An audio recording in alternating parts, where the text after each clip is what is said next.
Hi everyone, my name is Steph, this is the Novelty Corner and welcome back to my channel. Today we are going to be doing another try a chapter tag, but we are going to be doing it for the amazing readathon, of which I am part of Team Romance, and we are going to be choosing one of my next sightseeing prompts, which is book with a foiled cover. And I have 6 books that I'm going to try. So the first one is one that I purchased. It's called Hellgate by Veronica, and I think it is a paranormal supernatural white shoes book. So this one I purchased. The rest, well, I purchased them, they came in a subscription box, but they're all special editions. So there is the Grim Tower Duet by Renee, Rocco, 5 Rounds by Nikki, which I think is an MMA book, The Hunt by Nichole Green, which is I think another paranormal-ish white shoes, No Saint by Ria Wilde, which is a dark romance, and Second Chance Contract by M. Robinson. We're going to start with these. We might go in that order. I'm going to read the first chapter or the prologue in the first chapter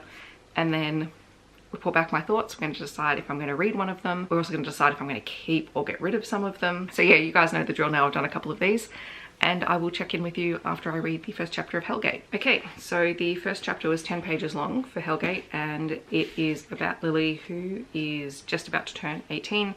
She is an orphan. She's been bouncing around from foster homes and care homes for most of her life, and she is 1 month away from her birthday, and she has just been sent off to the middle of nowhere, Philadelphia, to stay at this old house that she describes as very creepy, haunted looking kind of house. And she's just been read the house rules by the guardian of the house and been warned to stay away from the cemetery. We all know what's going to happen there, right? So I didn't realize that she wasn't 18, so it's going to be one of those white shoes books, but the writing was actually quite compelling, so it's not on the chopping block yet. I should also say I'm currently on sprints with Shay for the readathon, so yeah, I'm going to try and get through all of the chapters before the first lot of sprints are up. Now we're going to try the Grim Tower Duet. Alright, so chapter 1 of the Grim Tower Duet is from Ren's perspective. Ren is the male protagonist of this book, and he has heard of the rumours of the witch in the forest, and he goes in there and he discovers a girl in the tower called Rapunzel.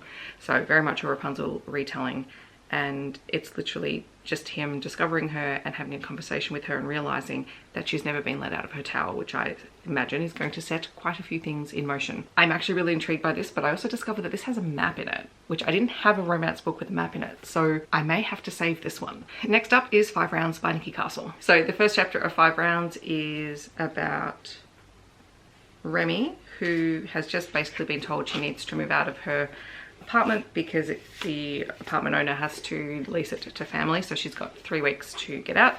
She is apartment hunting and her backup is staying on her best friend's couch, except her best friend also lives with her nemesis, his best friend, whose name is Tristan. He's an MMA fighter and is quite arrogant, and they obviously do not get along with one another at all. I'm kind of hoping that the comments that he's made, because he has been a little bit chauvinistic, is more just because of the antagonizing than because that's what he's going to be like the whole way through the book. So don't know yet. It was also a really long chapter. That was like 17 pages long. But now we are going to read The Hunt by Nichole Green. Okay, so as this would suggest, this book is about a hunt. This also would have worked really well for the Berlin prompt had I, you know, thought to do this beforehand. This starts out with Violet, who has just graduated from college. Both her parents have passed away. She's living with her uncle in a trailer, and she's looking forward to getting on with the next point of her life. She's got a job lined up, and in the middle of the night she is taken by unknown people and basically left with a note that says, "You've been chosen for the hunt. If you make it all the way up the side of this mountain before we catch you, you win, and all of your college tuition fees will be paid." And she knows that it is 3 guys, West, Blake and Cody, who have been her nemesis from school. So there's a lot of bully-ish type things going on, but I am intrigued by this one because we haven't had anything from the perspective of the boys yet, so I don't know. The next chapter is from Cody's perspective, so that was 15 pages. Now we're going to try No Saint, which is the dark romance and is by Ria Wilde. All right, that was a fairly short first chapter. It was only 4 pages long. It is about Gabriel, who is trying to find out who killed his brother, but there is also going to be a forced marriage between him and the heroine. So I'm not sure how I feel about that. There are look, there is a good list of content warnings at the start. So mafia, romance, forced marriage, captor-captive romance, attempted SA, anxiety, panic attacks, etc. Not convinced that this is going to be for me, just because I'm not a fan of those things. So this one is potentially on the I will pass it off to other people list. Which brings us to the last try chapter section, which is going to be Second Chance Contract, and then we will decide what I'm going to read. So Second Chance Contract has a prologue and a first chapter, and it is about Julian and Autumn. And in the prologue, Julian breaks up with Autumn, who is his best friend's little sister. And then the first chapter is 10 years later, and she has been hired to this new company to help, I think, with an image problem. And she discovers that the CEO, who is quite mysterious, no one really knows that much about him outside of the company, is actually Julian. I'm not sure yet if I'm going to continue this one. Like, it's very dramatic. There's a bit going on there. So this is still a potential. I think I'm just going to pass No Saint on. I'm just not interested in it. I think for the foiled cover, I'm actually going to read The Hunt, which doesn't make sense because it's a long book, but it's actually not really that much longer than any of the other books. It just has the thicker pages. 5 rounds I'm going to keep. Grim Tower I'm going to keep, and I will probably give Hellgate a few more chapters at some point, but this one is the longest of all of them, so that will be for another day. I will read The Hunt and I will get back to you when I have some thoughts, but I'm a little bit further through the book. Okay, so I am now 200 pages into The Hunt, but I haven't updated you because I've been on sprints, and then I forgot to update you before the last sprint ended. As I said in the live stream, this is the kind of book where all of the men in here are giant walking red flags, and 100% you would choose the bear over the man. And it's even funnier because the first part takes place in Colorado and the second part takes place in the middle of nowhere, Alaska. So yeah, still the bear. Essentially, after the events that take place on the mountain where Violet is almost assaulted by the man who is chasing her up. Oh no, hang on. I don't even know if I've explained that part.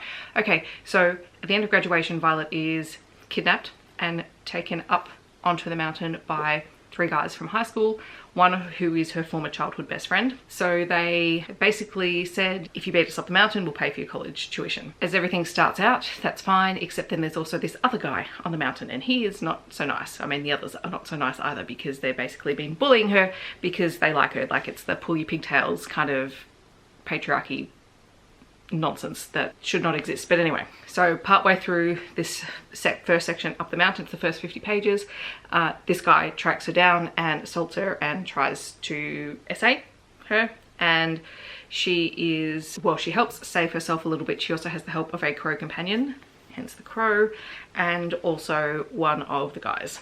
And then they all have a night together, and then in the morning she sneaks out and escapes and basically runs away. And then we hit part 2, which is 4 years later. She has escaped to Alaska. They have finally tracked her down, and it's them tracking her down. We've just got to the part where she's woken up to find her tires slashed. She thinks it's them. She's also found out that 2 of the 3 guys are now in a relationship with each other. So I'm glad it's not just a why choose, that we have bisexual characters in here, but very much it is a, you were teens, and if you thought about this, if you thought about it for a minute and chosen to be decent human beings, you might not be in this situation at the moment, but still very compelling read. So it's very fast paced. So I'm going to finish it in this next sprint. I have 40 minutes to do so. So I will check in with you at the end. So I'm finished. And though it pains me to say this because this is such a beautiful book, I won't be keeping it because it's like a 2.5 star. Like, it's literally middle of the road for me. And it's just because it's not bad by any stretch of the imagination, but it's one of those books where you just have to suspend disbelief. Like, you cannot read this and go, yes, this is fantastic and everything is sunshine and rainbows, because Blake, Cody and West do not earn the forgiveness that they probably need to, and Violet gives in very easily. At the end, ultimately, it's sort of the overall mystery plot, the reason why she's got some random guy following her and slashing her tires, feels just like it's kind of shoehorned in, which is fine. Like, it's a standalone book for that. Like, you can read it. I don't regret reading it. Sorry, I should say, I don't regret reading it because it's been on my TBR for ages and I've been intrigued by it. But then there's things that, you know, sort of just aren't really answered as well, like the crow. Like, I like there's this crow that follows her and lives with her for like 4 years and just sticks with her. And birds, you know, there's a whole thing around birds. Birds are quite intelligent, and like, I understand that, but why does this bird follow her?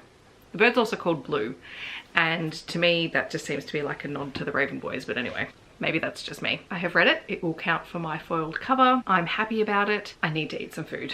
Like, I really need to eat some food. So yes, that's where we are. I am going to keep the Grim Tower Duet for the map prompt, which means I have 2 books off my TBR, another potential one that I'm going to be reading really soon.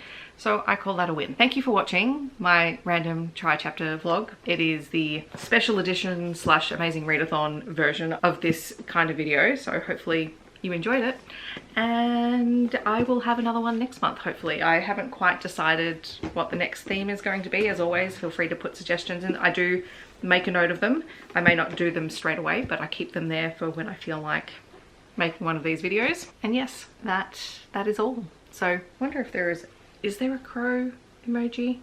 I don't even know. There is. Okay, so if you are watching and you just want to let me know that you're here, feel free to leave a crow emoji down below. Otherwise, feel free to share anything you've been reading for the Amazing Readathon. Let me know down below. Otherwise, I hope that wherever you're in the world, you're staying safe and healthy, and I'll see you in my next video. Thanks so much for watching. Bye, everyone.